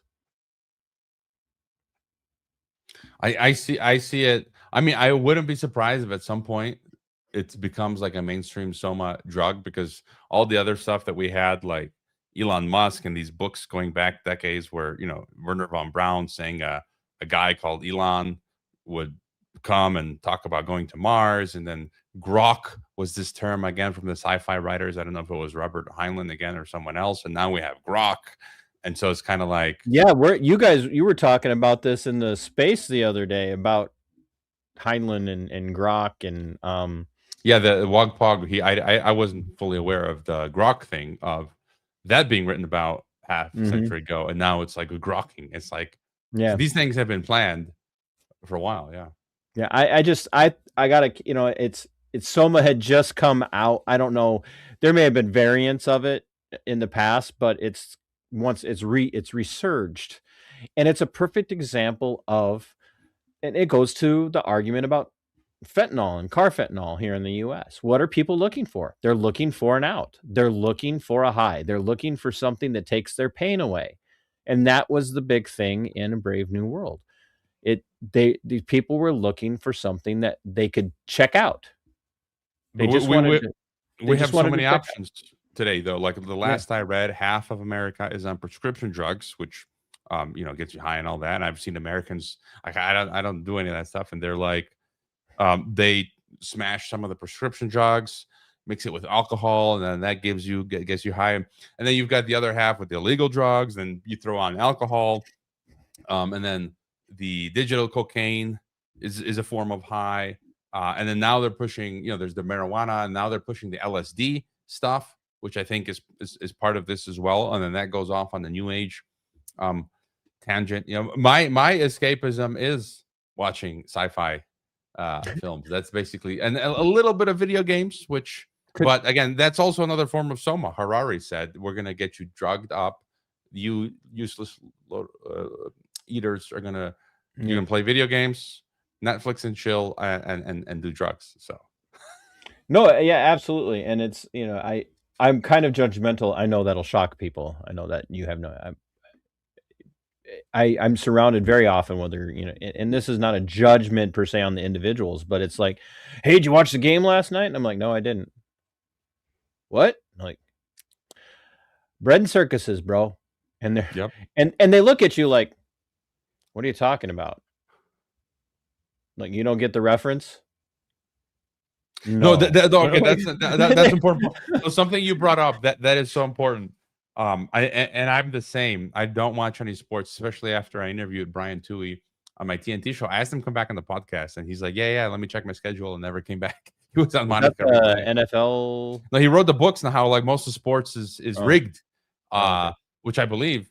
And to your point, some of my Mexican neighbors, and I got one guy who's really smart, and I'm explaining this stuff, and when I drop the references to 1984 Orwell and Brave New World, and they look at me like with a blank face, I'm like, what, you've never read 1984? You don't even know who Orwell is, or Huxley, or Brave New World?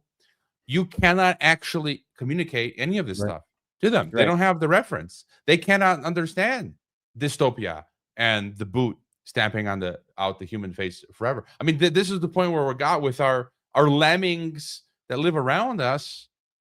Like, you can't even convey this stuff Correct. to them. Absolutely.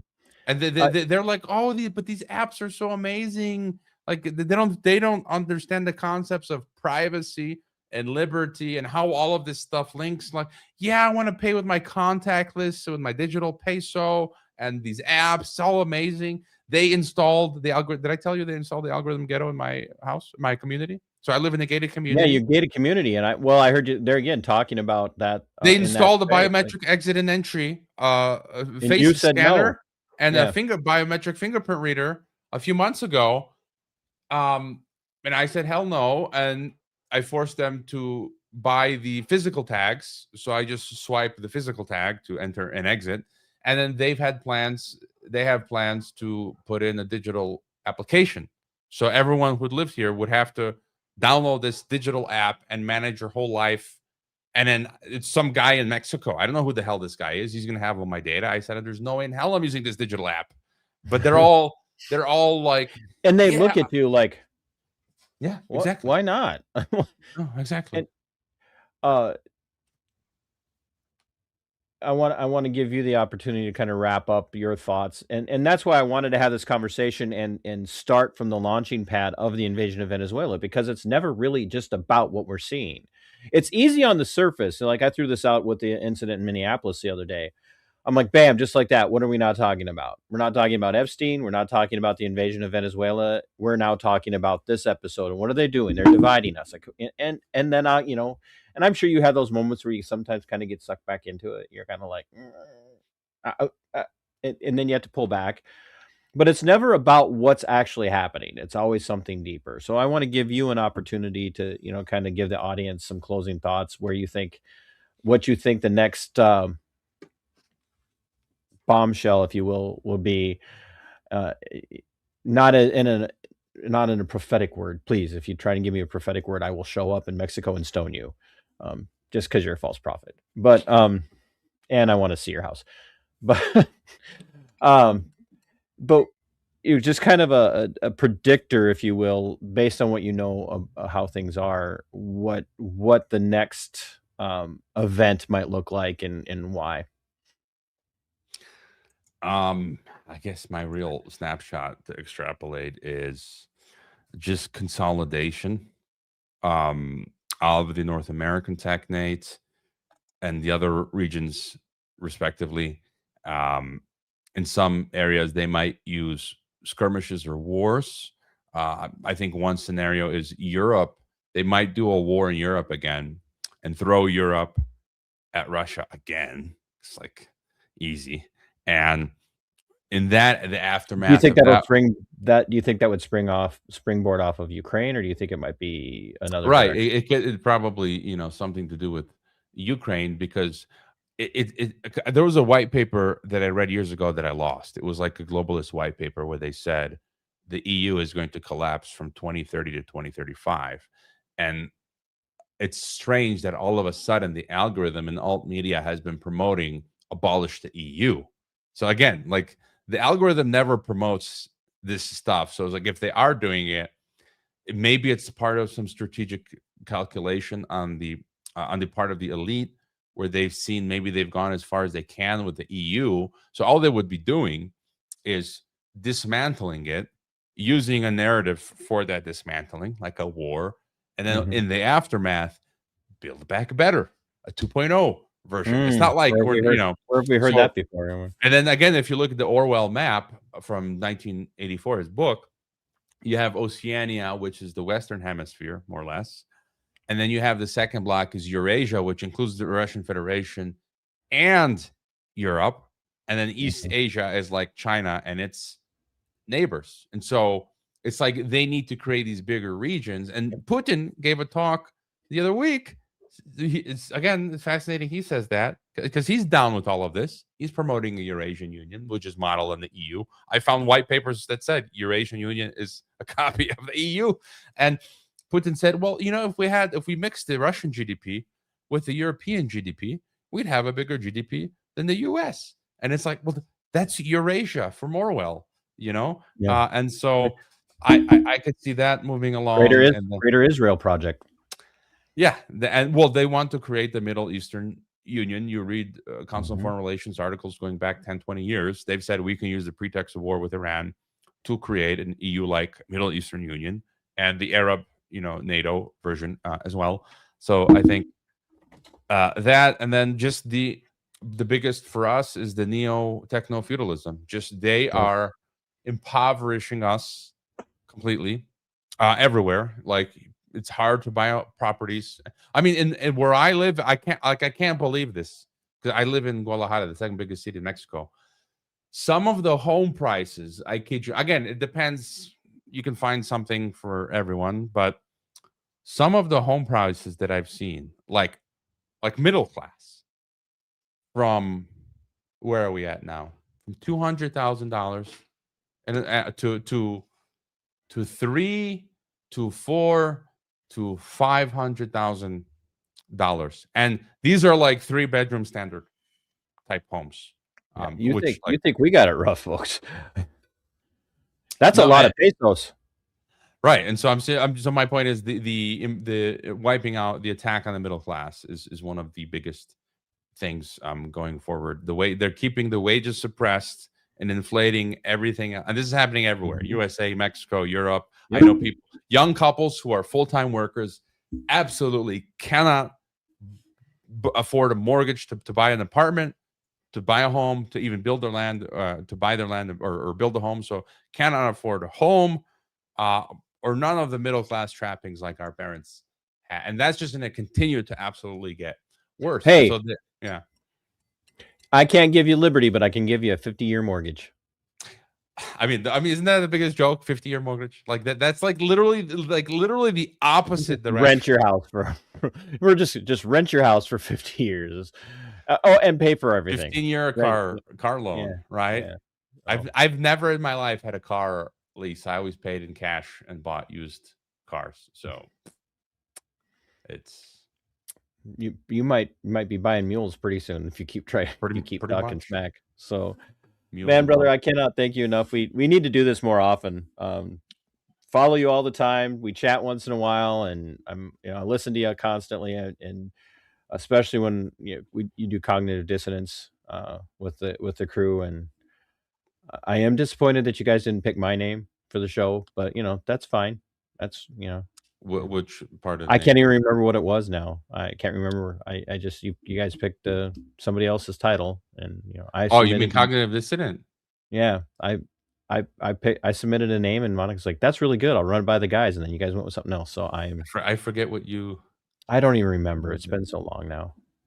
I was, personally. And then we picked it, and then there was like some old now defunct podcast that had cognitive dissonance, and then I just had him on for the first time, Jason Horsley, and he had, not long before we had started, he already had it was not the main name of his podcast, but it's like one of his sub podcasts called Cognitive Dissonant. So whatever. Oh, I tried to be famous vicariously by picking a name for someone else's show. I'm more infamous than famous.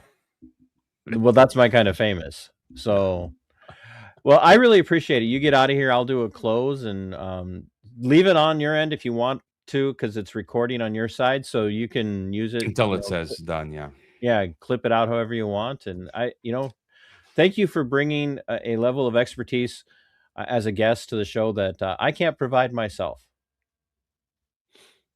Well, anytime. And I would just, the thought came into my mind because it's January, the Outshined from Soundgarden, the song. Great song. Looking California and feeling Minnesota. And I'm looking at you, and it's probably, you got snow around out there? Oh yeah, I got snow overnight. We had really warm weather this week and rain, and then I woke up this morning and it snowed overnight. So then here it's like sunny. I can go out in shorts. So it's like stop. Yeah. So all right, stop. Take care, brother. You can sit in the green room if you want to listen to me finish. I promise I won't say anything bad about you that you can't. I haven't had breakfast. I'm an intermittent faster, so now it's time for my lunchtime. Is when I have breakfast or brunch. So all right. Well, you go eat then, and we'll talk to you later. All right. Thanks for the time. Guys, make sure you go and you check out his podcast. It's a level of intellect and a level of research that is it's you guys know what I do. I do police accountability, I do government accountability, political accountability, but part of that is understanding what's happening on a global level. And I wanted you to be able to hear this because this makes the fight at the global level that much more important. It is literally that much more important. You have to be active locally to fight the stuff that's coming for you globally. 100%. Like you no longer can you sit back. I don't care if you're 18 or 8 or 16 or 15. I don't care if you're 88 or 108. You have got to get out and get involved. Like no one's coming to save you. Okay? I don't care who you voted for. I don't care what your political perspective is. I don't care whether you lean left. I don't care whether you lean right. I don't care if you're MAGA. I don't care if you're America First, America Only like me. I don't care if you're a progressive leftist who kind of wants a strong centralized government. Like no one is coming to save you. Donald Trump's not going to save you. Kash Patel's not going to save you. Pam Bondi's not going to save you. Kamala Harris isn't going to save you. Gavin Newsom's not going to save you. AIPAC's definitely not going to save you. You know, being one of those that blesses Israel so you can be blessed is not going to save you, folks. The only thing that's going to stop this is you standing up for yourself and fighting these things at the local level. 100% all the time. And that our entire conversation is to expose why that was so important. And I do want to turn to one thing right now because I'm not going to do a lot of content on this, if any.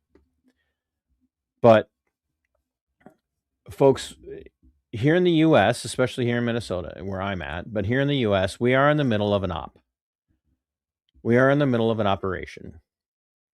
On Wednesday, an American woman was murdered. She was her life was taken from her. Jugs, thanks for the nice hat comment, by the way. I told you to email me. I want to talk to you about something. An American woman was murdered. Did she do some idiotic stuff?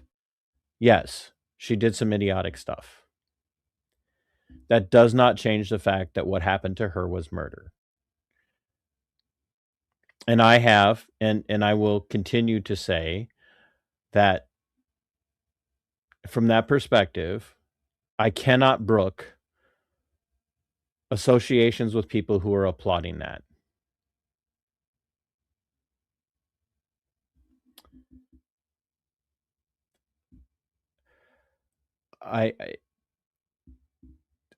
If I hear one more person scream F around and find out as it relates to Renee Nicole's death, or that's what you get when you break the law, I don't know what my response to you could possibly be other than to say, get thee behind me, Satan. I disagree with her politics. I disagree with mass immigration. I want our borders closed in the U.S. I want criminal illegal aliens deported from the United States. That's what I want. What I don't want is I also don't want people attacking law enforcement of any kind. Don't attack them. Stop attacking people. Stop physically putting yourself in harm's way. Stop burning down buildings that aren't yours. Stop attacking private property. Stop attacking government property. Stop attacking government agents. I don't care if they have a gun and a badge. Stop attacking people.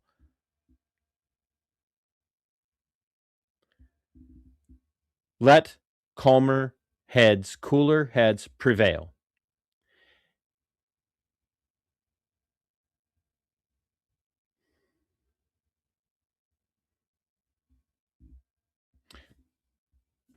Don't storm the Capitol. 100% don't storm the Capitol. I agree. You don't storm the Capitol. You also, for those of you that, most of you probably didn't know me in 2021, in January of 2021, I said the same thing about Ashley Babbitt. What happened to Ashley Babbitt was murder. I am consistent on this. Renee Nicole Good was murdered. Ashley Babbitt was murdered. Both of them were doing stupid criminal things. They didn't deserve to be murdered.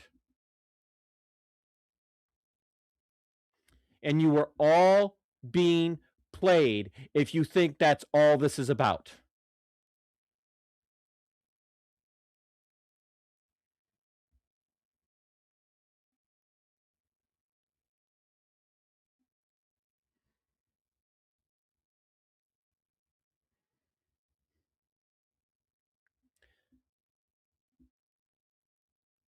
Vocalize your discontent with government without physically hindering. Don't storm buildings. Don't put your hands on people. But if you are a government agent and you have a gun and you have a badge and you have training, you don't shoot people in the head 3 times.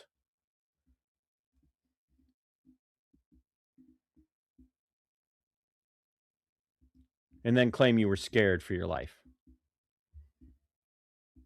If you are a government agent, you don't go immediately to social media and make a statement that he's lucky he's alive. If you're Kristi Noem, you don't declare she was a domestic terrorist. Because the minute the government can declare that you are a domestic terrorist, you're done. You're cooked. You're cooked. I don't care if you're on the left. I don't care if you're on the right. The Biden administration did it, and the Trump administration is doing it. Anybody we don't like is a domestic terrorist. Now we can come get you. We can do whatever we want to you because you are philosophically my enemy. So now you are philosophically a terrorist, and therefore no rules govern how we treat you.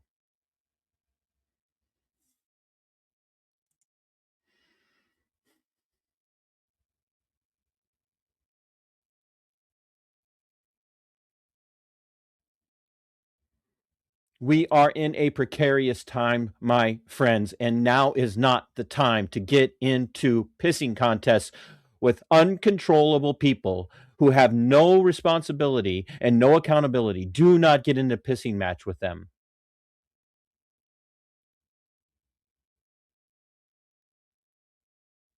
Because they will gladly declare you a terrorist, and they will gladly do to you what they want done to everybody they declare a terrorist.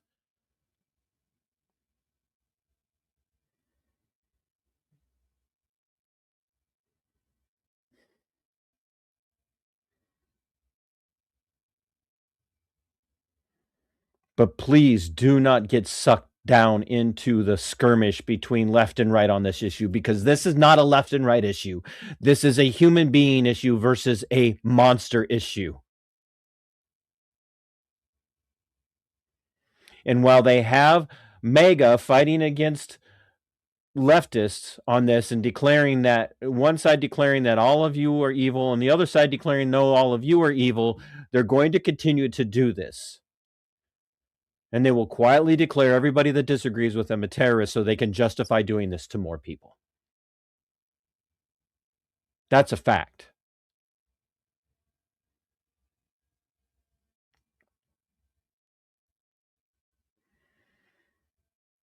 And my guest said that today. They want us fighting one another so that we're easier to conquer.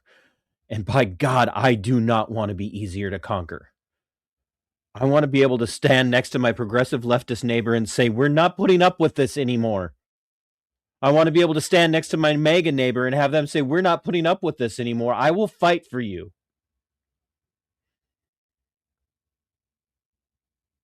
I have MAGA friends. I will stand shoulder to shoulder with them and fight when their rights are being trampled on, and I will stand shoulder to shoulder with my progressive leftist friends and family members, and I will fight shoulder to shoulder for them because I love them more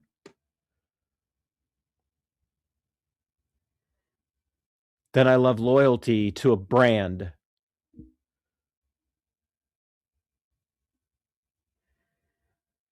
If Ashley Babbitt didn't deserve to die, Nicole Renee Good didn't deserve to die. If Ashley Babbitt was doing something wrong, she wasn't a terrorist and she didn't deserve to die. If Nicole Renee was doing something wrong, she wasn't a terrorist and she didn't deserve to die. And we have got to understand that. And we have got to wake up to that now before it's too late, before there is no one left.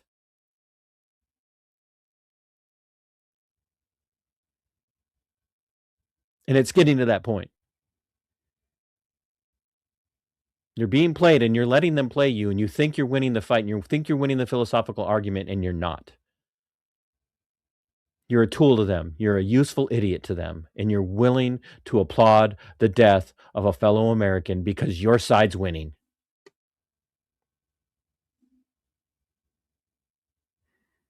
Whether it's Ashley Babbitt or Renee Nicole. I don't have anything else. Sic Semper. Tyrannus. We are go for liftoff in T-minus 30. Stand by for further instructions, Minnesota Black Robe Regiment. Secondary guidance systems engaged. Minnesota Black Robe Regiment, it will be on my mark.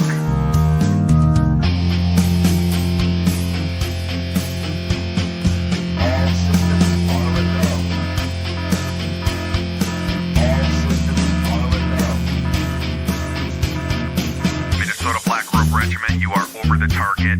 You are authorized to fire at will.